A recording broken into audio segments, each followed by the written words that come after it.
ahead and get started. We'll approve it. Oh, okay, so, okay, you can just turn it over to me. Alright, so here we have our agenda. We'll call this meeting to order. Before you have your agenda, so the first item is to approve the agenda. The motion to approve the agenda. I make the motion to approve the agenda. Alright, motion for second. Second. Any seconds, any discussion on that?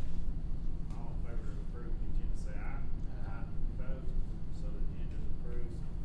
You got it. All right. So, for the new board members, you here, Mr. Mike, last year? For the last budget meeting? Yeah. No, I was not. Okay, so this is a required meeting. We have to have 2 meetings, and it's not only a chance for me to present how the numbers are looking for this year, but it's also a chance for people to ask questions. And then the back page of your budget is where you could actually have input, and this is designed not only for board members, but for any member of the public. You come out here and do the same thing.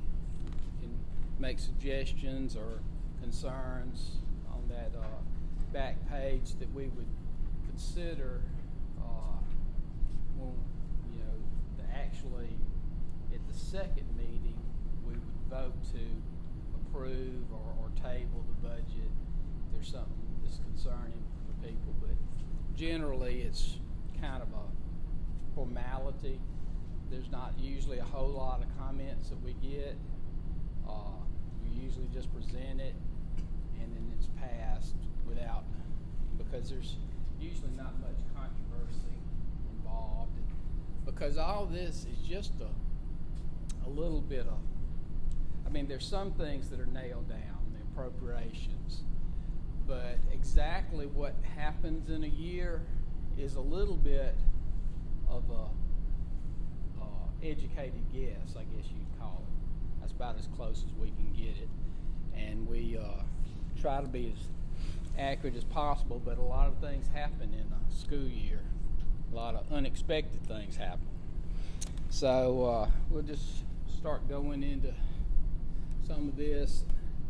Rotate this around.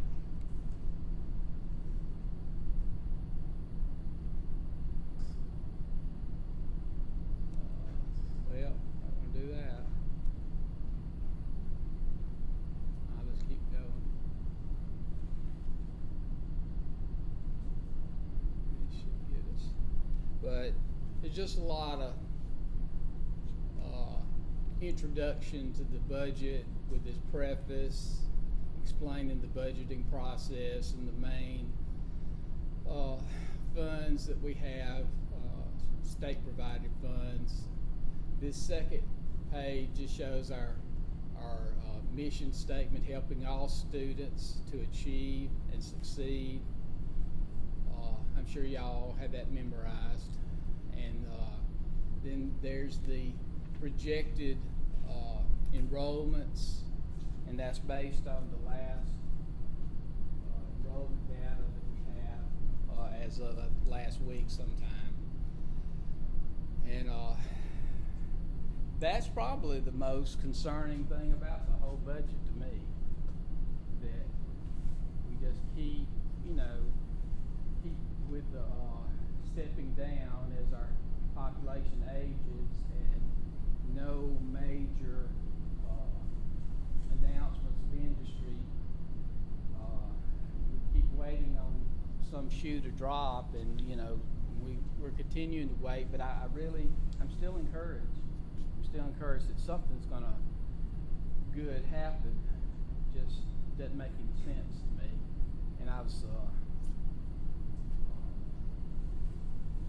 family they were up in Chattanooga this past weekend, and it's just unreal, the traffic up there. And I think of the traffic when I lived in Madison, and I'm just saying, why in the world would people they're gonna figure it out one day.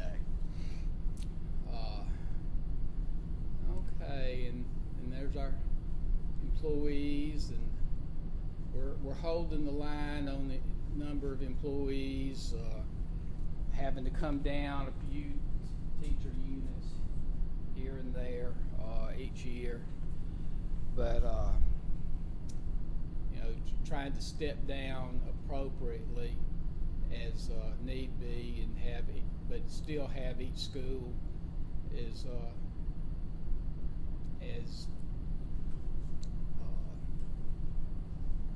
the proper amount of personnel at each school, and they work very hard, and really that's what's making our budgets work. Superintendent, administrators, and principals do, keeping the personnel down, not ballooning up like there's a tendency, and like a lot of boards of education that are in trouble have. We're trying to hold the line. They have to make a lot of hard decisions. It's really tough. You have new employees that they're not able to. But we have been getting a lot of retirements too. So so it is making room for these new people. So that's one good thing with the retirements. So just all this introduction, terms. Anybody have a question on any of the terms that are on page 7 through 9? Just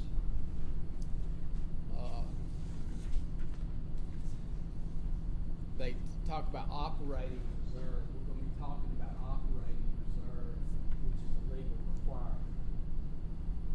That we have at least 1 month in reserve, which is about $3.6 million we're legally required to have in reserve in the general fund.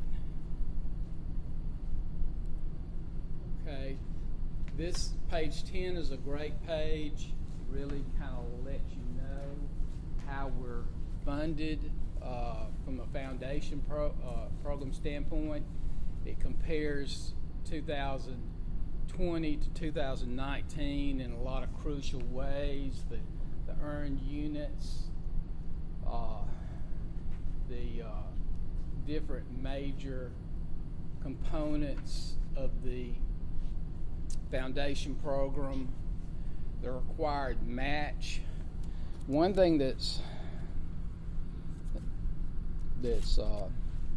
kind of hurt us, especially this year, is the required match on property taxes, which is toward the bottom of page 10. And it because our property taxes are not, I wouldn't say they're down, but they're not really up that much, and we're required to match an additional $198,000 in local property taxes to meet our 1 mil, our 10 mil match. So who wants to explain what the 10 mil match is? is basically where we're,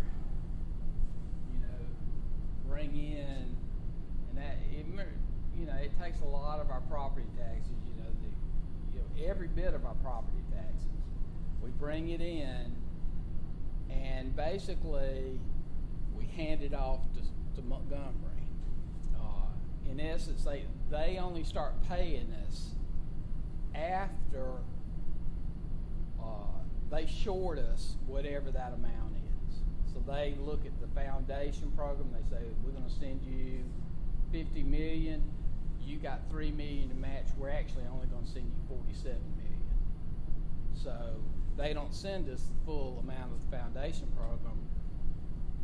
They reduce it by that match, which is our, we get 10 mills property tax. One time, we got 7.5 mills property taxes, and we had to match 10 mil after they first passed it. I know we did in Emerald County. I think it was correct here. So we had to match more. We had to pay all our property taxes and some of our sales taxes. So that was really bad. So anyway, that's one thing that kind of works against us. One good thing about on this page is the transportation. They increased that by almost 200,000, and we got additional fleet renewal. Even though that's not much, we are getting another almost 39,000 in fleet renewal. But that's the result of them increasing the per bus amount. Plus, we're finally building our bus fleet back up. We don't have a whole lot of buses that we're being reimbursed for. We're kind of at the tail end of our, a lot of our buses went off reimbursement, but we've got such a good bunch of mechanics in our transportation department that they're able to keep these buses a little bit beyond 10 years, giving us time instead of going out and borrowing.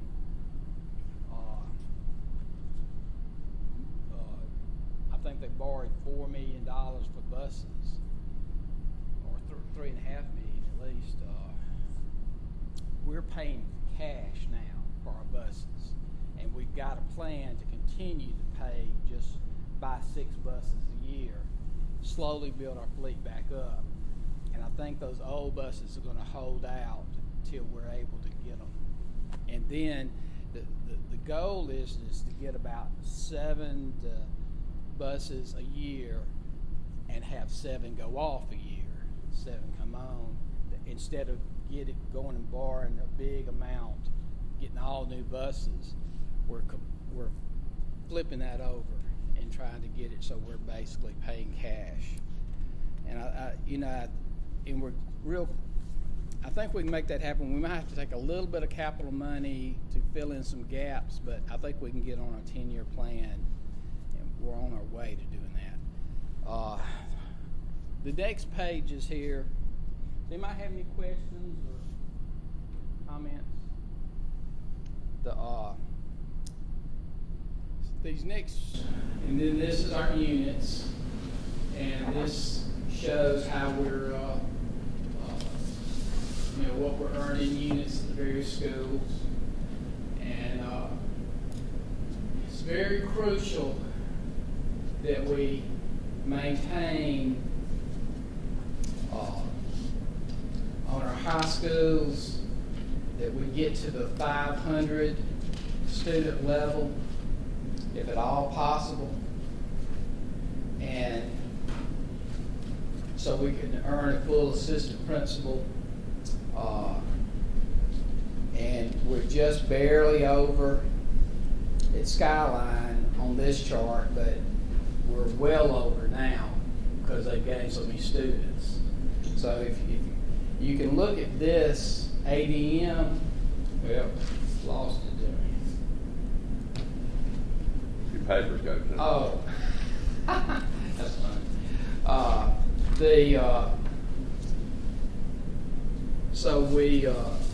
You can look at this is what we earned or what we had at ADM, and you can look at that other page that we looked at earlier to show the ADM now. And we've had some significant improvements in Skyline where it's not close.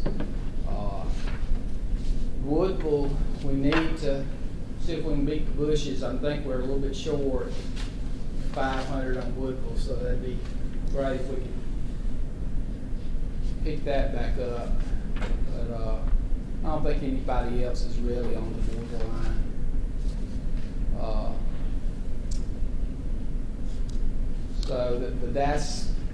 that's a big deal that we try to turn this around and keep those ADM numbers up. The next slides are just comparisons and of revenues, and you know, you have the state revenues going up, your federal revenues going down, but that's misleading because that doesn't include carryover funds that'll be coming in, so it really won't be the reduction that it's showing of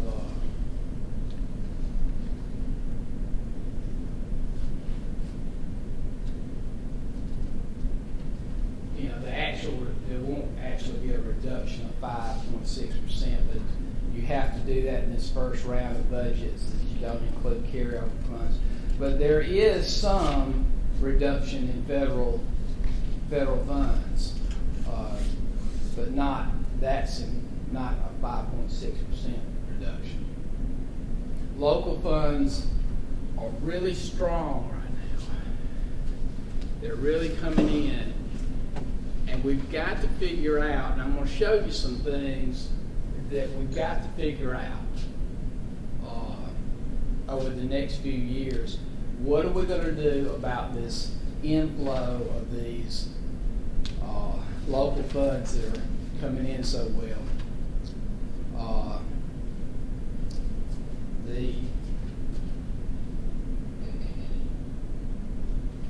These are comparisons of state revenues. Some, you know, they're up and they're down. Percentages, sometimes you'll have a real small program like preschool, special ed, it goes way up, but I mean, you know, the dollars are not really that significant, but it looks like, you looked at 283% increase, it looks like a big deal, but it's really not. Just like English as a second language, there's a little bit more emphasis on that, but it really doesn't make that much difference. Overall, we're up about 2.3% in our budget for the state funds, which is mostly to cover the 4% raise. You know, that's what it's all about. We're not really getting that much more usable state money. But we've got a little bit of reduction in workforce, a little bit retired teachers, getting a little bit less expensive teachers, making our payroll costs go down. But then we got the raise, so that's the reason so that should cover it. And if you look here at the expenditures, the salary expenditures, we're showing about a 2% increase in salaries. You know, so, and then the state showing us about a little over 2% increase. So.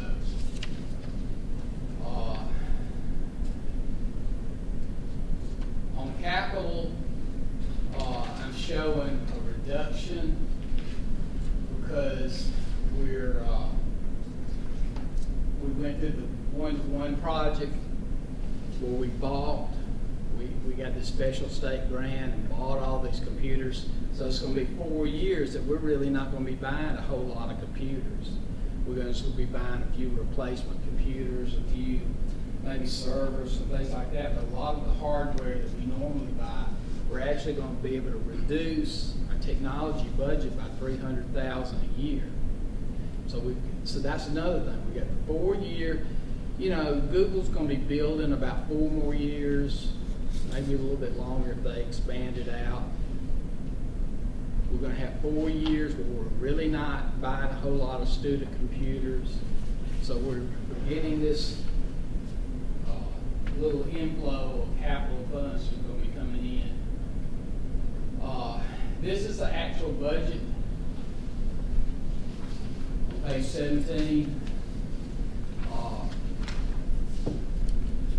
I was saying that we were required to keep at at least 3.6 million in the budget. I'm showing that at the end of the year, we'll have about 6 million in the budgets.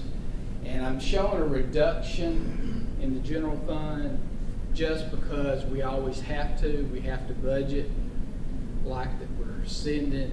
We kind of have to budget in a worst case scenario. Like we're having to transfer one of the big budget items is the other fund use, which is $1,287,000 in the general fund. That's where you're having to take funds and give it to the child nutrition program.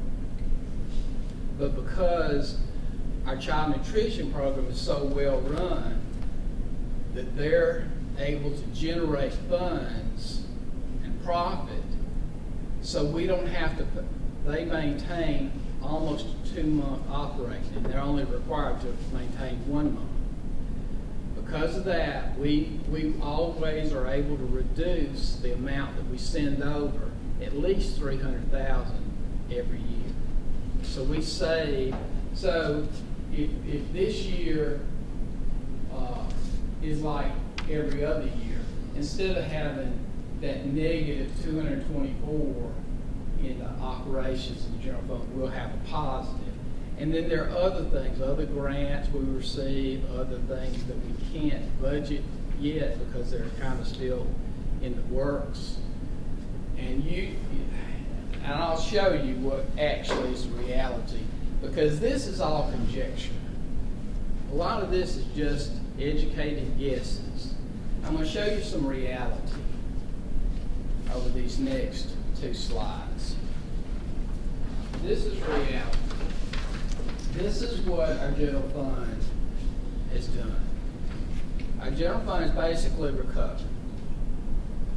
In 2013, we had $6.2 million in the general fund. And this is very conservative. It's very conservative.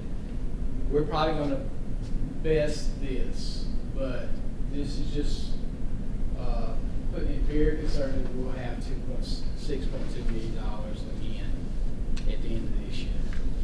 So we've basically gone through the little downswing and recovered back to where we were, which was kind of a high point. I don't think that they really generally even had that much in the general fund around here. So we basically recovered. We're required to have $3.6 million, and if we end up at $6.2 million, that's going to be at about 1.7 months operating, which is well above the 1 month requirement. So we've got a little bit of breathing room now, and that's what we've got to decide. And also, we're not just, this has been in a time when we're stepping down in students every year, and we're stepping down in state funding every year. But because of the strong local funding that the Jackson County people provide, we're able to do this. And also by the hard work of the administrators trying to figure out how to staff the school. So Also consolidation on that played pretty big into that. yes, that's definitely kept the momentum going when it might have, we've got some things that are kind of been pushing the other way. TBA has been going down, and also the preschool is a cost to us. And they don't fund it 100%. It's somewhere in the 80% range that it's funded. So preschool is a cost to us. So those are the headwinds that we got and will continue to have. But at the same time, we've been able to totally recovered. And this is reality. All the rest of what we're talking about is just conjecture about the way we, conservatively think the year's gonna go. This is the capital funds, the next page. And so if you look at the combination of the two, we began the month after I was here, signed a contract and came here. We had about $5.2 million in the bank, which is really all the funds that we have. All the rest of the funds are not really ours. They're federal funds and other funds, debt service that are claimed for our mortgage payments. So we had about $5.2 million in the bank at the beginning of 2016, or end of 2016 when I came. Now we have approximately 12 million in the bank. So we've gone from 5 million to 12 million in the bank. So we're trying to, we want to be good stewards of that increase. And also in the capital funds, we're not just set on and try to build money. We've been doing a lot of things. I just want to mention a few of them. There was when we came here, there was $4 million in debt, in equipment debt, which is computers and buses. All that's completely paid off. And we still increased our funds. We've completed projects at Bridgeport Middle and Woodville, renovation projects. We've had 2 summers of giving all the schools $10,000 apiece to do small projects, but every school has had that opportunity. We've had several big HVAC projects, which we've air conditioned all the gyms. I think all the gyms now are air conditioned. Still working on Sutton Middle School. Okay. Well, we're getting close. Very close. We had a major plumbing issue at North Jackson. Probably $175,000 before it's all over with. It's crazy, but we got through that. We've replaced all of our old dangerous maintenance trucks with brand new trucks. And we've done the one-to-one project, so we won't really be having to buy any student computers. So we hadn't just been piling up money. We've been doing a lot of stuff, too. And that's all just a testament of how well the sales tax funds and the conservation by the administrators of the resources. So we're in good shape going into this next years. The decision that we've got to make is, do we just try to continue being conservative, piling up funds, maybe, so we've gone from 5 million to 12 million. Do we want to go to 20 million, in funds? What do we want to do over this next 4 years with the additional Google funds that we're getting and where we're not having to basically pay for any kind of maintenance trucks, any kind of computers to speak of? We've got this little window that we've got to decide, what are we going to do? We're going to just, pile up funds and maybe do some big thing at the end and pay cash for it? Or do we rethink or do something that's really big and important right now. The rest of this budget gets into just, you know, a lot of the details of how we, you know, what we're receiving specifically, and then what we're spending it for, is all the various revenues, and then there's expenditures, and then it breaks it down. That's overall system, and then once you get through the overall system, it has budgets for individual schools. But it's just kind of a lot of the minutia from this point forward, and so you can look over that, but it's really just a lot of details. But if you want to look at any particular schools, the information's there. So that's about all I got. Anybody got any questions?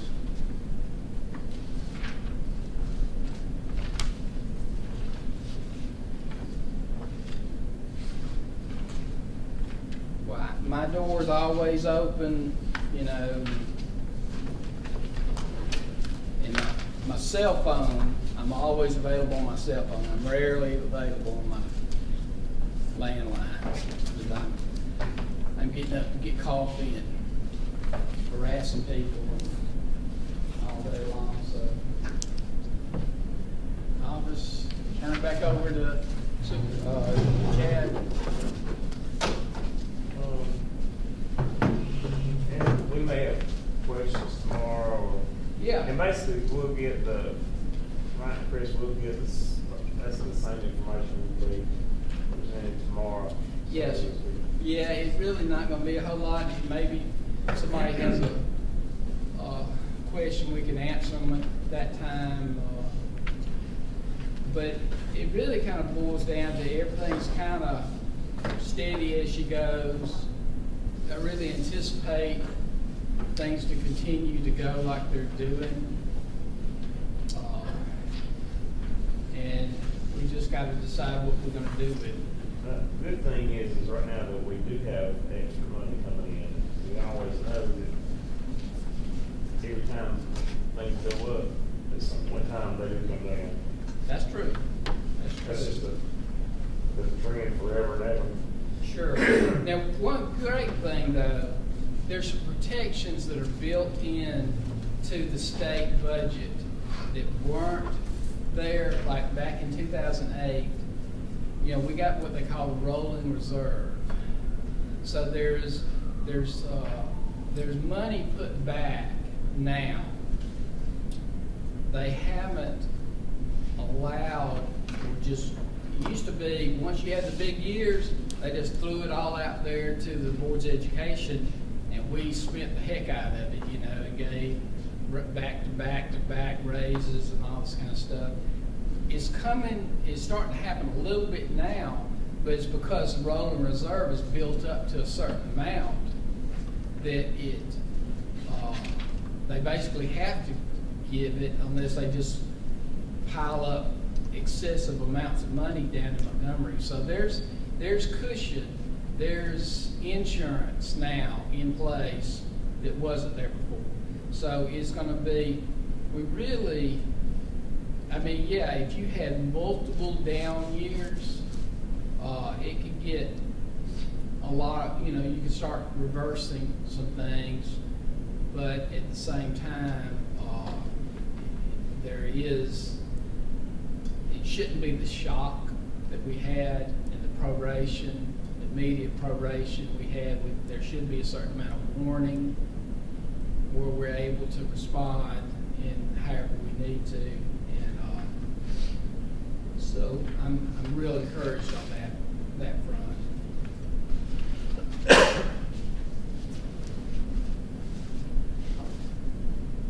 As Jeff said earlier, the last page of the budget is, if you have comments or questions or suggestions, you can add those. This is not just board members, this is across the Yes, board. and as soon as you can get them in, the quicker the better, because we don't have many hours to respond to it. So, but we could even discuss it though tomorrow. You just brought them in, but it'd be great if we could have them sit to us. Typically, there's We don't. It's not a lot of paper used there. Because it really is, I mean, I've looked at this stuff for so many years, and I don't know if I'd have a question or a comment if it was just thrown out to me, cold. It's just a lot of details.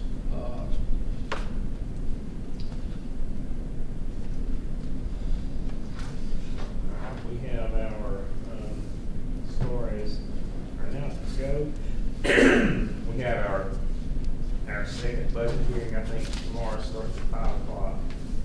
Right. Yes, that's right, Jamie, isn't it? Yes, sir. 5 o'clock tomorrow. And immediately following that, that budget hearing, we'll have our call, regular scheduled Rick, yes. board meeting. So, second budget hearing tomorrow, 5 o'clock, and then our board meeting will follow that. Any other announcements? No other announcements, then we will, Jeff, thanks for the briefing on that. You always do a good job. And so we'll entertain a motion to adjourn. Make that motion. I was gonna let Lester second. Chris seconds that. Any discussion on that?